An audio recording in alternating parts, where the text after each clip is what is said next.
When the LAN Explorer first powers up, it lets the user choose which port they want to run testing on, the RJ45 port, the Wi-Fi port, or the optical port.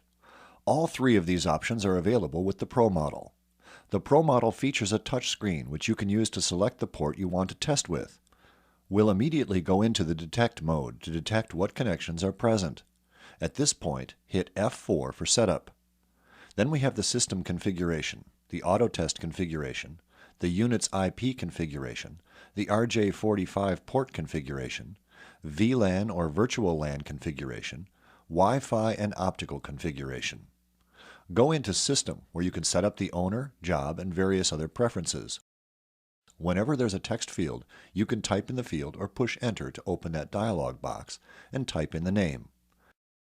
With the touchscreen version, you can either use the screen or the keypad to navigate.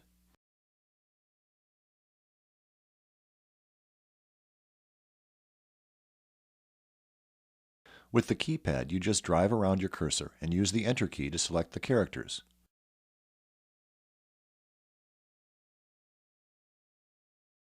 Press OK when finished. When you're finished with your changes, you press Apply. The LAN Explorer has onboard memory for up to 30 job folders, with 250 tests per folder. That means you can store a total of 7,500 tests. To create a new job, you push Options and select New.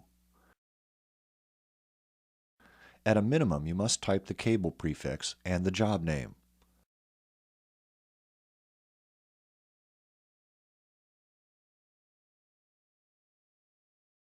The address and contact name is optional. When you create a new job, it automatically becomes the default job shown at the top of the screen. Currently, the job that will be used to store test is a CCTV job. To activate a different job for stored tests, navigate to the job with the arrow keys. Push Options, then select Activate. Now the current job that we'll be saving test to is Acme Distribution. Language selection,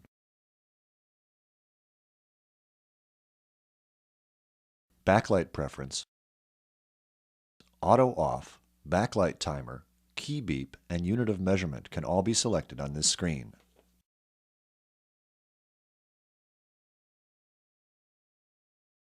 Configuration allows you to save the configuration of the LAN Explorer to a USB drive and then load that configuration back into the LAN Explorer later. You can make your date and time settings with this menu.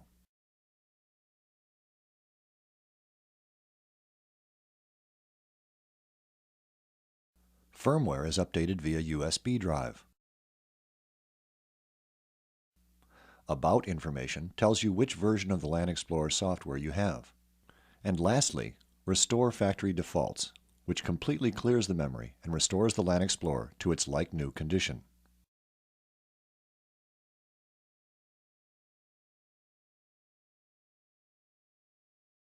Configuring unit tests. Go into the Setup screen. Select Tests here. You can select the wire test preferences, IP tests, targets for ping and trace route tests, and the auto test preferences. In wire tests, you can choose your wire map configuration, the cable type, all the category types, and all pair 4 tests. You're merely selecting what is listed in your saved test documentation. There are also tests for USOC, Universal Service Order Code, for telephone tests, industrial and M12 cable types, coax, using an RJ45 to coax adapter,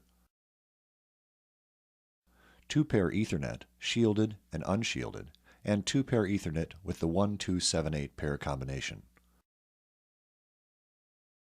You can choose your wire map color code, 568A, B, USOC, or Terra, or none, which is black and white. X over allowed means that a crossover cable will be identified and will pass the wire map test. Custom NVP lets you specify the NVP for each test. Hit Apply to save the changes. Tone Generator lets you select which tone type and which pins the tone is sent out on.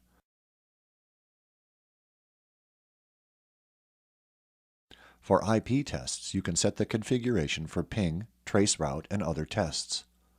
You choose the target, the number of packets, the delay between packets, and the packet size. For traceroute, you choose the target, the maximum number of hops, the maximum time out before the test is ended, and the type of payload. For PoE, you can select PoE or PoE Plus and the minimum power to pass the test for PoE and PoE Plus. For NetMap, you are choosing your range to scan, either the local subnet or wide subnets. You can also select a custom IP subnet range. For NetVerify, you choose what the base NetMap is to test against. Loopback mode allows the LanXPLORER to be used as a loopback device for other throughput testers, and you select which type of packet to loop back. Voice over IP mode lets you choose the TCP port and the limits for quality of service tests.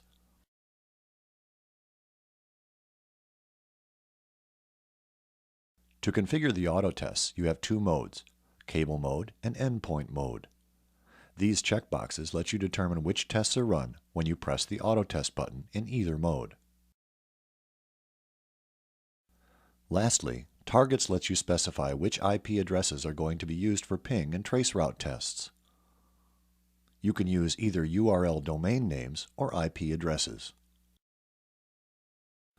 To add a new target address, you'll push Add, type in the address, then press OK.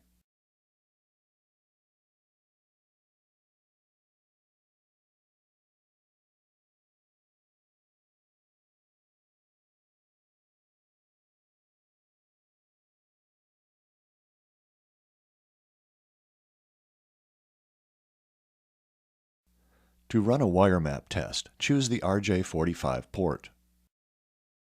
Plug one end of your cable into the left side of the LanXPLORER.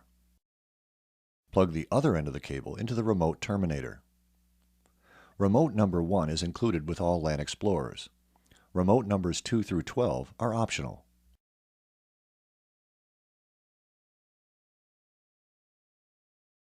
In this case, the remote has been identified as remote number 1, although the wire map test has not yet been run.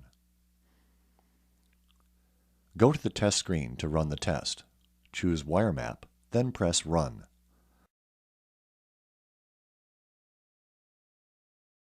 The wire map uses a TDR to measure the length of the cable and provide distance to fault information.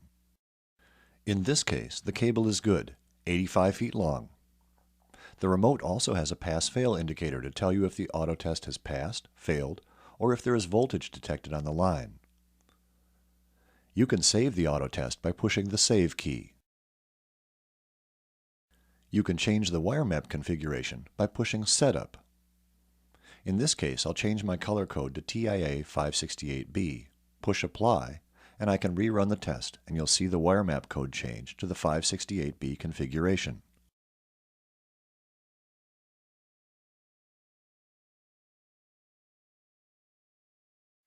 To reveal top 10 talkers, select the test port, in this case RJ45. The unit will detect the configuration. It's in the endpoint mode, with the cable plugged into the left RJ45 port and the other end to a LAN port. Once the unit has connected to the network, you will get a summary screen of the link speed, the negotiation status, PoE status, and the IP address that has been assigned to the LanXPLORER if DHCP is enabled. Go to the test screen, select Top 10. Immediately, you will see the top 10 devices talking on the network. The default setting is a 1-second average.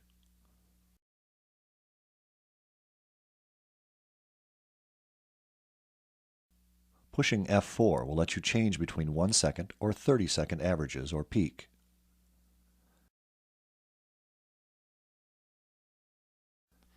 You can view by IP address or by protocol. You can also view any errors on the network.